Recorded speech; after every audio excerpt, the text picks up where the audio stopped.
Tap into the Fountain of Youth on the Channel 4 News at 4, Wednesday. Kelly Lang, Keith Morrison, Fritz Coleman Weather, Fred Rogan, Sports, Jess Marlow, Cover Story, and David Sheehan, Entertainment. Channel 4 News, Nightside.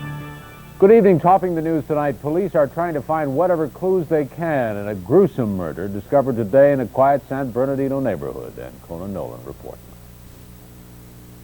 This was the home of Farid and Jenny Nassab, an elderly couple who'd only been married a year. Today, a terrible crime was discovered here. Over the weekend, a burglar apparently broke in, terrorized the couple, then tried to kill them. Only Jenny survived. The body of 85-year-old Farid Nassab was found inside the home by a neighbor earlier today. Investigators say he probably died of asphyxiation. His body, with his hands bound, was discovered near a gas stove, which had been switched on. 75-year-old Jenny was discovered leaning up against a wall. She's in fair condition tonight. This evening, police were interviewing neighbors in the hope someone may have seen something that could lead them to the killer. It's a murder that has frightened almost everyone in this quiet neighborhood. I am shook. Very Christian people. They go to church every Sunday. A neighbor who lived behind the couple thought they had gone away for the weekend. And this morning, for some reason or other, he looked over there and he saw the curtain drawn. He said, oh, they're home. So he went over home to take the mail over there. And that's when he discovered what had happened over there. He didn't get in because she was laying up against the door, so he immediately called the police.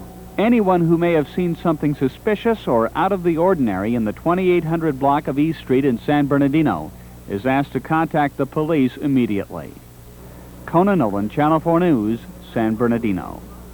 And a surprise in a Santa Monica courtroom today. Stephen Lividitis pleaded guilty to murdering 3 people in the Beverly Hills jewelry store holdup last June. That botched holdup at Van Cleef & Arpels turned into a 13-hour siege that ended in a shootout with police.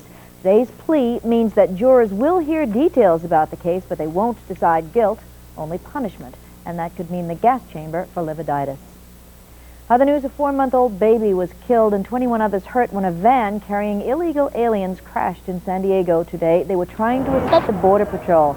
Authorities say the van with 27 people inside hit the center divider and flipped over, throwing people all over the highway. They rushed the baby to the hospital, but they couldn't save him.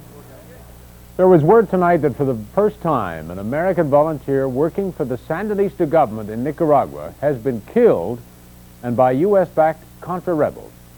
27-year-old Ben Linder was an engineer working in a small village. The Nicaraguan government claims that Contras walked into his office and shot him. The U.S. government is investigating the claim. It was Judgment Day for the PTL today, and the clear losers were Jim and Tammy Baker. And Jess has more on this tonight in our cover story. Jess? Thank you, Keith. Jim Baker's attempt to take back his PTO ministry from the Reverend Jerry Falwell was rebuffed today, and Jim and Tammy Baker's rather considerable income was halted as well. PTL has been proclaiming forgiveness, but Falwell suggests there are limits. But forgiveness and leadership, and particular leadership of something this mammoth, are two different things altogether. The Baker's more than $1.5 million a year salary and bonus was ended. Baker associate Richard Dortch immediately resigned. This afternoon, Tammy Baker emerged from the couple's Palm Springs home for a brief statement. We'd just like to tell the people that we really love them. We're very sad right now. We're going to miss them. Jim will be back soon, and he's going to give everyone a statement. Jim Baker's whereabouts were not revealed, but he offered no statement either in Palm Springs or in Fort Mill, South Carolina, where his fate was being determined. The PTO board met for 5 hours, and there was a note of finality from Falwell. We did in the board meeting today indicate that his ministry here has ceased. The central figure in the Baker sex scandal, Jessica Hahn, will also lose the $265,000 set aside as hush money. A PTL attorney said she had violated the agreement by breaking her silence. She denies it. I will not talk about it, and I have not. Jim Baker does, and everyone else does, but I have not talked about it. Jim Baker got on TV and discussed it, not me. The Holy War Jim Baker is said to have threatened if he were denied reinstatement. In order for one to have a holy war, there must be two hostile combatants. I know where one does not exist.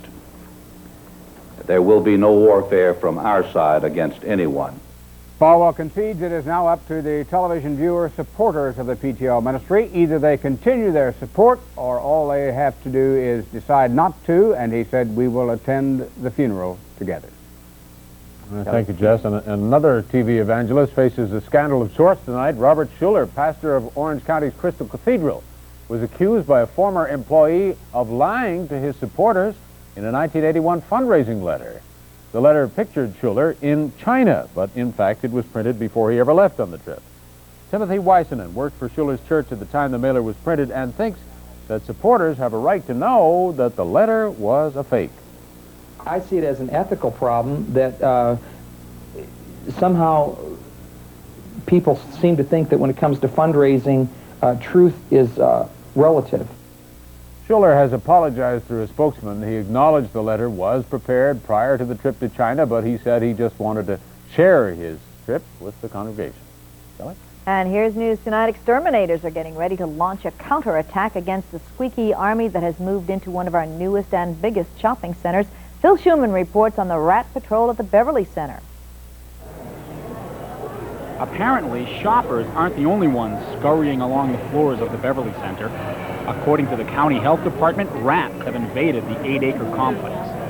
A 2-month investigation found rat droppings in 20 restaurants. That story broke in today's Times, but it didn't stop Kimberly Wasson from coming to the Beverly Center to eat for the first time. I thought to myself, there are rats everywhere, and I guess they're in the Beverly Center too. In fact, customers we talked to who heard about the problem said it didn't bother them. They don't come out when there's people around. When it's closed, they come out. So you feel safe? Yeah, I'm all right. Very neat and clean over here. And I think they will take care of that. Now, Channel 4 conducted its own investigation, and the only thing close to a rat that we found tonight was this. Actually, it's not a rat at all. It's a toy finger mouse. It sells for $3. My lap upstairs. But this man, who works in the mall, claims to have seen the rats firsthand.